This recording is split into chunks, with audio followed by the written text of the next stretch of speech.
How's it hanging, YouTube? This is King of Pharaoh Limps, and uh, I'm on Dueling Network with a little not no okay. I'm gonna call it a deck profile, but this is just a deck that I've been testing for the April 2016 format here for Yu-Gi-Oh. This is Umbral Horrors, and as you know, I did take not too big of a hit, but I was playing the clowns and I did lose those, so that did hurt.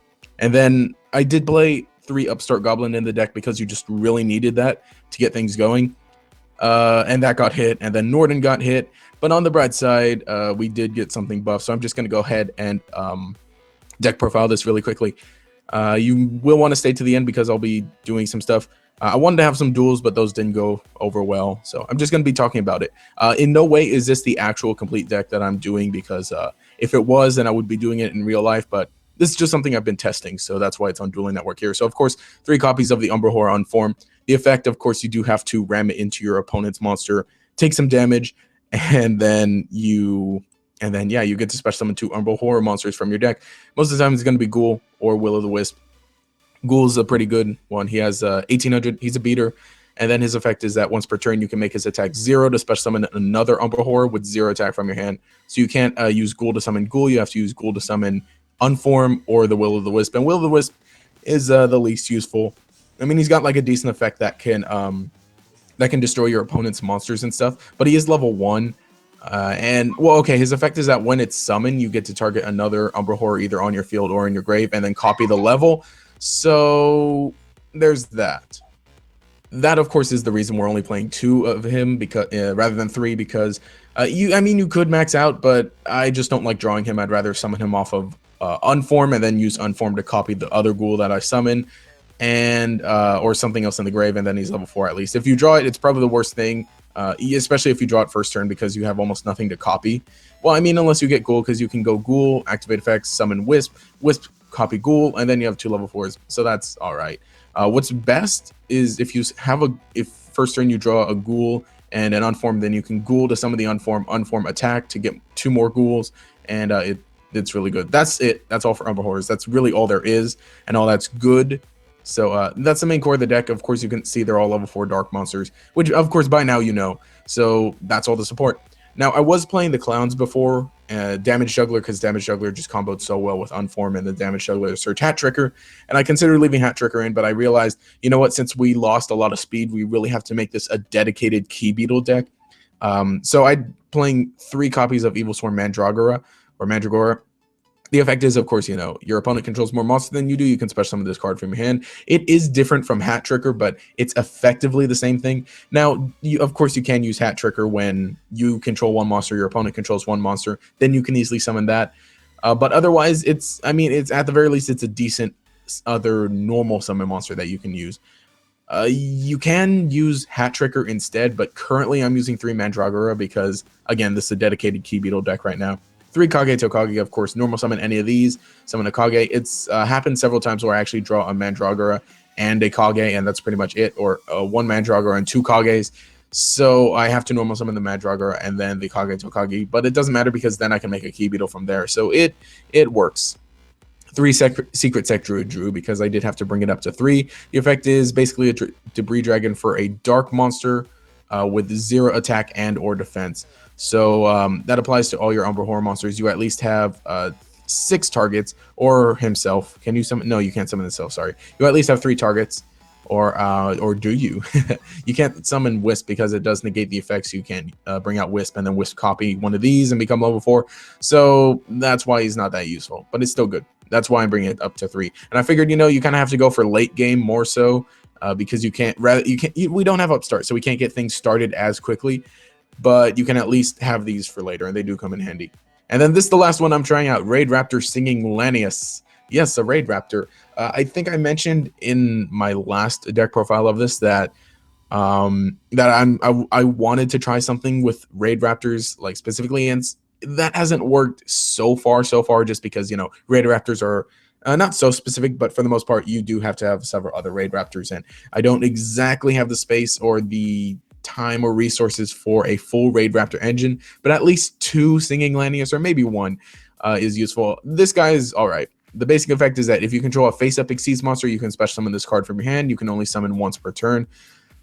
But that's pretty useful because it is a level 4 dark monster, which, again, if you control an Exceeds monster, which we control, we have a lot of Exceeds monsters, it is a free thing. Because we don't. Okay, so the only other special summon stuff, most things get normal summon. I mean, Ghoul you can use Ghoul to special summon an Unform, and Unform can make more of itself. This does require something in the grave, and then this you do after normal something, and then this is other special summon. But like this is just an added extra normal summon or special summon power of a dark monster. Say you control more monsters than your opponent, but you have an Exceeds monster, but you still need something, and you have like a Mandragora and a Singing Lanius, then at least you're not stuck with like 2 normal summons. You can normal summon this and special summon this because you control an Exceeds monster, or vice versa. If you don't control an Exceeds monster, but you do control less monster than your opponent, you can combo Mandragora that, or Kage normal that, and Kage. At the very least, you can still normal summon this and combo with Kage or Mandragora to get some sort of effect off. Now, I'm actually really disappointed because look, it has 100 attack and 100 defense. It's really close to having 0 attack, 0 defense. And if it did, then it would be perfect for this deck, because then you can at least summon it with Drew. And pretty much if it has synergy with Drew, it just works with the deck. So yeah, 2 Singing Lanius. And yeah, that's pretty much it for the monsters. Aside from that, just 1 Mystic Tomato. I don't know if I cut this or increased it. I considered increasing it to 2 to 3, but because of the no upstart, so we need to get things going. But it's still there. Basically, you can use it to summon Unform, and that's all you need it for. Don't summon anything else. Still not playing Summoner Monk because I don't have enough spells particularly, and I don't like to use them all. And like it's what have I said? What have I said about Summoner Monk? Yeah, you have to discard spells, and I don't like doing that. For spells, 2 Allura Darkness. Oh gosh, this feels so good to have. So basically, draw 2 cards, then banish 1 dark monster. We do have quite a few dark monsters, and I mean, even though you do have to banish 1, there's still some you can do, right? Kages, you can easily banish those because you end up drawing into them and searching them pretty often. And depending on what else you draw, say if you happen to draw an Unform and a Ghoul or other things, you want to sooner banish this. Mandragora is also a decent target. Will-o'-the-Wisp is also a decent target. Drew and Singing Lanius. Tomato, I guess, but the things you do not want to banish are Unform or Ghoul. You almost never want to banish them because they can always come back, at least with Drew. And I mean Recurring Nightmare if you happen to be playing that. And I considered playing it in this deck, but we'll have to see. 2 Mystical Space Typhoon as well as 1 Twin Twister. Now, of course, only 1 Twin Twister because I don't like discarding things. You really need your resources. That's one reason. I mean, I've considered playing Mass Change second, but I just really do not like discarding. But Twin Twister, it's almost worth it because if you can clear your opponent's back row and then on your turn get in for a free Umbral Unform attack, then that's great. 1 Day of Peace lets you draw and then you take no damage. Of course, combos with Unform, it's kind of needed. Your opponent does draw too, but you get a card deeper into your deck and at least you're protected if you go Unform, and even worse if you have to go Tomato into Unform. 1 Instant Fusion because we play that now, obviously. But yeah, Instant Fusion, of course, some of the 1 Norden. But I'm only playing 1. I considered leaving it at 2 and trying some other super secret techs. But for now, since Norden's at 1, Instant Fusion is fine at 1. And then 1 Pot of Dichotomy. We play a bunch of different types of monsters. We have fiends, plants, reptiles, spellcasters, and then now Winged Beast, and then on top of that Norden, which easily gets in the graveyard, which is a fairy, so you can easily use this. It does work for later game because that's sort of what the deck is optimized for. Now for traps, we have different things, and I should have organized these as well, but basically 3 trap holes because we are 3 different types of trap holes because we are playing the Rafflesia in the extra deck, so they just help with that. I'm playing 3 different force cards, 1 Quaking and 2 Storming. Storming is just so good. Maybe you should almost up it to 3 Storming, but I like teching a Quaking just because it's fun. The 2 Solemns, Solemn Strike, Solemn Warning. I would play 2 Strike, but we do have to take damage in the deck with Unform. So that's the only reason I'm not playing 2 Strikes. But otherwise, I almost definitely would. 1 Vanity's Emptiness, of course, to combo with Key Beetle, stop your opponent from special summoning. And is that all the traps? Aside from the 3 Safe Zone, because I've upped it to 3 Safe Zone now, which I actually have to pick up IRL and is pretty high online. We play this because Key Beetle. Key Beetle Safe Zone, you get locked. You lock your opponent. Yeah, so that's basically it. Aside from that, just the extra deck, the Norden, Dweller, Karen Gordon, 2 Castells, because I feel like 2 Castells you need. Cowboy, Samurai, me, 101, Masquerade, because Masquerade's actually pretty good, Giant Hand, 3 Key Beetle, and then 1 Rafflesia. All of these are very self-explanatory. The Key Beetle just works with the deck. Of course, there are a bunch of different level 4 or rank 4 Exceeds monsters that you can use. Also ignore the side deck. This is just stuff that I was popping in and testing, or popping in to pop out. I mean, if you look, I have the Rank Up Magic and no rank up targets. That's just stuff I like to keep in the queue. But that is it for this deck profile. There are a bunch of different things that I would like to mention. Now, first of all, one thing that happened is we actually got Thousand Eyes Restrict back. So Thousand Eyes Restrict, I don't want to say that it's an option, but it's interesting at the very least. So let me at least bring this up. Say we do play Thousand Eyes Restrict. We still have Instant Fusion at 3 that did not get hit at all. So you can still play, you know, a copy of Instant Fusion. Now, this is one monster I wanted to mention, Phantom of Chaos. Okay. There we go, Phantom of Chaos. So what Phantom of Chaos is, it's a level 4 dark monster with 0 attack and 0 defense. So synergy, of course, with Drew. And it's not a bad normal summon. It says, any battle damage your opponent takes becomes 0. Once per turn, you can target 1 effect monster in your graveyard, banish that target until the end phase. This card's name and attack become that monster's name and attack.